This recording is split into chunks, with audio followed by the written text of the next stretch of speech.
بسم الله الرحمن الرحیم. یو ورور پوښتنه کړې ده، وایي د ذهن د قوي کېدو دپاره کوم آیت کریمه یا دعا ښه ده؟ اجازه غواړي او که یا؟ د دغه ورور د پوښتنې په جواب کې باید ووایم چې د ذهن د قوي کېدو دپاره الله تبارک وتعالی خپل پیغمبر علیه السلام ته دا دعا ورښولې ده: وقل ربي زدني علما. دا مبارکه کلمه وایه، نو الله تبارک وتعالی به دې ذهن خلاص کی او د ذهن قوت به دې پیدا سي.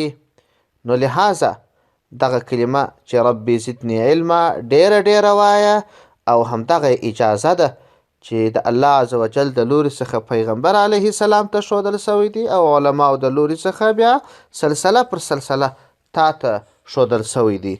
والسلام علیکم ورحمة الله وبرکاته.